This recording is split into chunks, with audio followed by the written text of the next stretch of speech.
আসন্ন কোরবানির ঈদকে সামনে রেখে দেশীয় পদ্ধতিতে গরু মোটাতাজা করছেন ফরিদপুর নগরকান্দা উপজেলার খামারিরা।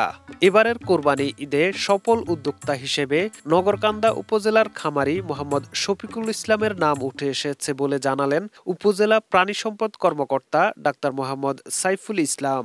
বিপুল পরিমাণ ষাট বেড়ে উঠেছে ফরিদপুর নগরকান্দা উপজেলার খামারগুলোতে। উপলক্ষ আসন্ন ঈদুল আজহা।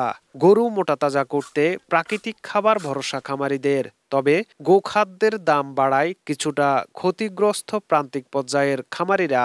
সরকারের বিভিন্ন প্রশিক্ষণ ও কর্মশালায় অংশগ্রহণ করে গত ২ বছর আগে একটি ১,৫৩,০০০ টাকা দিয়ে হলিস্টান ফ্রিজিয়ান জাতের ষাঁড় গরু কেনেন উপজেলার লস্করপুর গ্রামের খামারি মোহাম্মদ শফিকুল ইসলাম। তিনি গমের ভুসি, ছোলার ভুসি এবং কারের ভুসি, নারিকেল খৈল ও নেপিয়ার ঘাস খাওয়ায়ে সুঠাম দেহের অধিকারী হিসেবে গরুটিকে তৈরি করেছেন। তার এই ষাঁড় গরুটি এ বছরের সবচেয়ে বড় গরু বলে দাবি করছেন উপজেলা দপ্তর।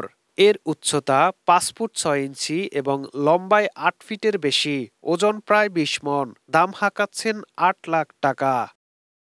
বছর পালছি ১,৫৩,০০০ টাকার কিনা ছিল আমার।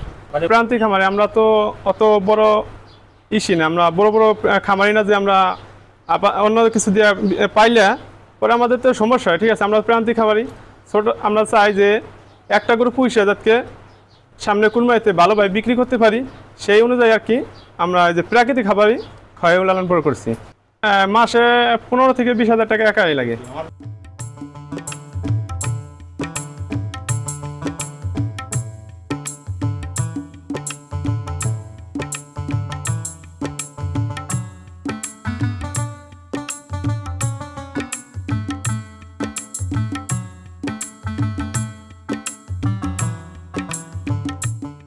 আমি এই কাঁচা ঘাস খাওয়াই এবং খড় এইভাবে খাওয়াই আমি এই গরু দুটা এত বড় বানাইছি।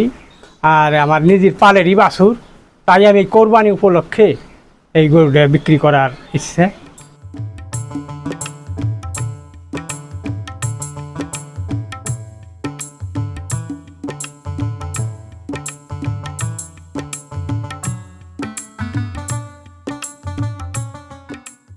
এদিকে খামারিদের মোটাতাজা সহ নানা ধরনের প্রশিক্ষণ পরামর্শ দেয়া হচ্ছে বলে জানালেন নগরকান্দা উপজেলা প্রাণী সম্পদ দপ্তর কর্মকর্তা ডাক্তার মোহাম্মদ সাইফুল ইসলাম।